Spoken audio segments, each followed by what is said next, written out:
patent infringement, which they eventually won, but despite the... What if I told you that several of the parts in your iPhone was supplied by Samsung, one of Apple's biggest competitors? It may be surprising, but both companies benefit from this relationship due to the way each of them does business.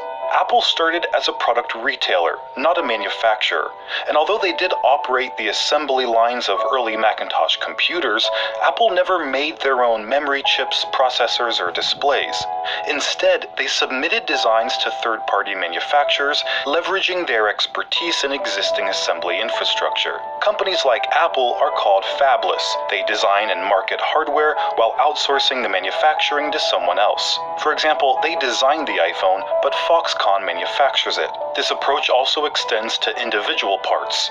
The A16 chip is custom designed by Apple, but it's fabricated by TSMC. And for years, Samsung operated as a manufacturer, supplying lithium-ion batteries, semiconductors, image sensors, camera modules, and displays to companies like Apple, Sony, and Nokia. It helped Samsung become more successful, although all the big money was in becoming a leading consumer brand. So in the late 90s, Samsung formed a new business strategy to create their own premium mobile phones and compete with Apple, Sony, and Nokia directly. That's when things got a little awkward, since after the iPhone was revealed, Samsung literally created a handbook detailing every aspect of the device that they should copy for their own smartphone. This prompted a lawsuit from Apple for patent infringement, which they eventually won, but despite the bad blood between them, Apple and Samsung need each other. Apple doesn't have many display suppliers to choose from. They tried diversifying by purchasing from LG and BOE, but those companies simply didn't have the scalability and consistency of Samsung.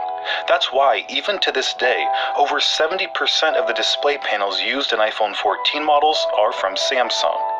And if you're wondering why Samsung doesn't just cut Apple off from their components, it's because Apple is their biggest customer. So preventing them from buying their parts doesn't only mean significantly less revenue, but it also means Samsung won't benefit from economies of scale, since the panels they use in their own Galaxy devices are subsidized by Apple's large display purchase orders. So while they may not like each other, Apple and Samsung would only be harming themselves by ending their business relationship. This is Greg with Apple Explained.